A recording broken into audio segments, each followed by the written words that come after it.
Good evening বন্ধুরা, তোমরা সবাই কেমন আছো? দেখো, ভাইয়া নারকেল ছাড়াচ্ছে, কিন্তু পারছিল না বলে খুব মন খারাপ করছিল। তারপর আমার দাদু নারকেল ছাড়াতে ভাইদের হেল্প করছে। এই নারকেল আমাদের নিজেদের গাছের। নারকেলগুলো বেশি বড় হয় না, কিন্তু খেতে খুব মিষ্টি হয়। আমার ছোট্ট ভাই গ্লাস নিয়ে বসে আছে, কখন কাটা হলে নারকেলের জল খাবে। ভাই বারবার জিজ্ঞেস করছিল আর কত সময় লাগবে। ভাই আমার ভীষণ দুষ্টু। অনেক সময় ভাই ওয়েট করার পর ভাইয়ের নারকেলের জল খাওয়ার সময় আসছে। দেখো ভাই কতটা খুশি। ভাই অনেক সময় ধরে গ্লাস নিয়ে বসেছিল। আজকে 4টার মতন নারকেল কাটা হয়েছে, তাই ভাবলাম এত নারকেল দিয়ে কি করা যায়। বুনুর অনেক দিন ধরে পিঠে খেতে ইচ্ছে করছিল, তার জন্য মা বলল আজকে তাহলে তোদের পিঠা করে খাওয়াবো। আমরা তো ভীষণ খুশি, পিঠে খেতে পারবো তার জন্য। তারপর মা কামে লেগে পড়লো।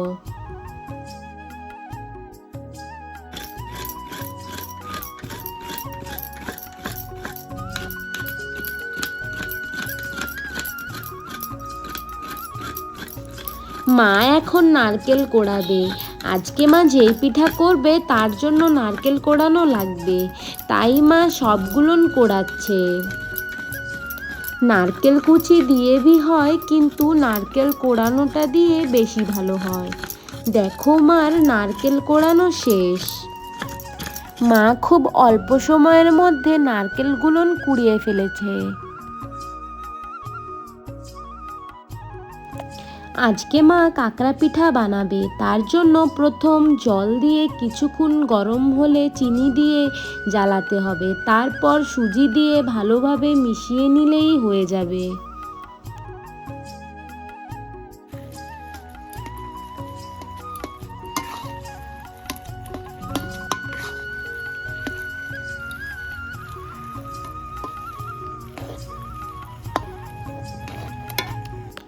এখন মা সুজিকে ভালোভাবে মাখিয়ে নেবে। সুজি খুব গরম ছিল, তার জন্য মা ধীরে ধীরে করছিল। যত নরম করতে পারবে ততটা ভালো কাকড়া পিঠা হবে। এখন মা কিছু সময়ের জন্য সুজিটাকে ঢাকা দিয়ে রাখবে। এখন মা নারকেলের পুর বানিয়ে নেবে। এখন মা কড়াইতে চিনি দিয়ে কিছুক্ষণ জ্বালাবে। তারপর এলাচ দিয়ে অল্প অল্প করে নারকেল কোড়ানো দিয়ে কিছুক্ষণ নাড়িয়ে নিলেই পুর বানানো হয়ে যাবে। নারকেলের পুরে হালকা রং আসলেই নামিয়ে নিতে হবে।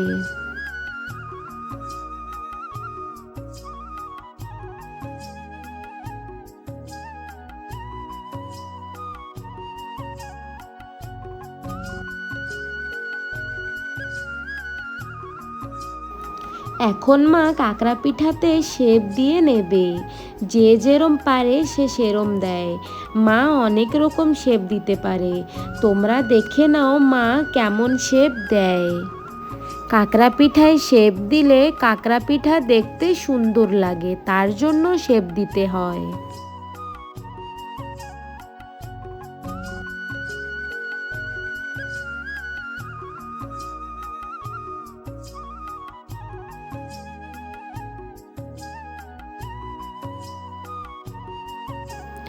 দেখো, দেখতে দেখতে মায়ের সবগুলোন পিঠাতে শেপ দেয়া হয়ে গেল।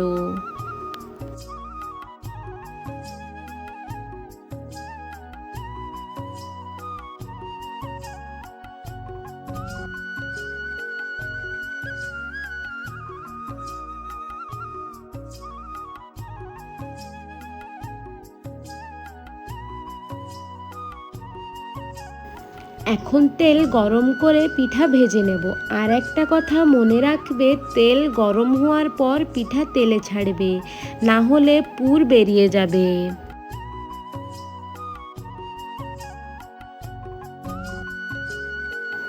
দেখো, কাকড়া পিঠা দেখতে কতটা সুন্দর লাগছে, খেতেও খুব ভালো হয়েছিল। এখন আমি মাংস রান্নার জন্য পেঁয়াজ, আদা, রসুন কাটছি। আজকে অনেক দিন পর আমি মায়ের হেল্প করছি।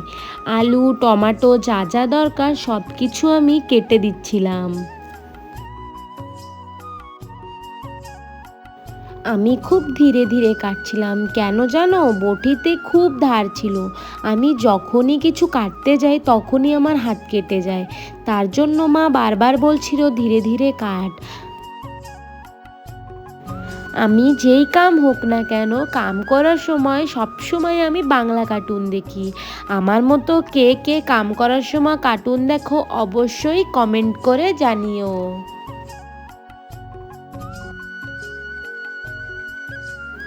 দেখতে দেখতে আমার আলু কাটাও হয়ে গেল। আমার মতো কে কে মায়ের হেল্প করো?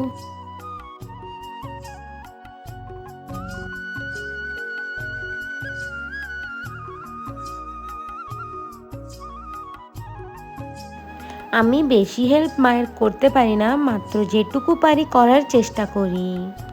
আমার মতো সবাই মায়ের হেল্প করবা।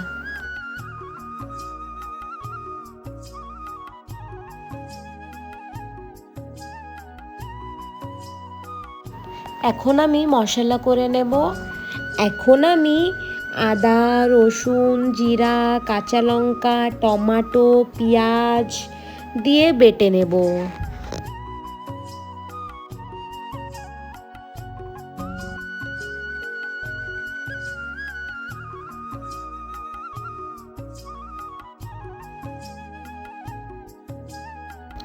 দেখো মায়ের মাংস রান্না মোটামুটি কমপ্লিট। এখন আমি একটু চেখে দেখবো কেমন হয়েছে। আজকে আমাদের বাড়িতে মাংস আর রুটি করছে। আর কাঠের চুলায় কোনো রান্না করে খেলে খেতে খুব ভালো হয়। আমি আটা ভালোভাবে মাখিয়ে নিচ্ছি। যত ভালোভাবে মাখিয়ে নেবে তত ভালো ফুলকো রুটি হবে।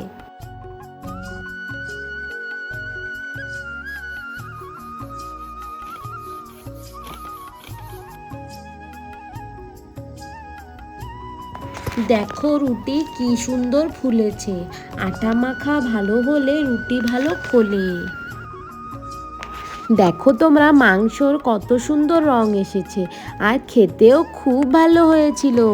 বেশি বকবক না করে খেয়ে নি।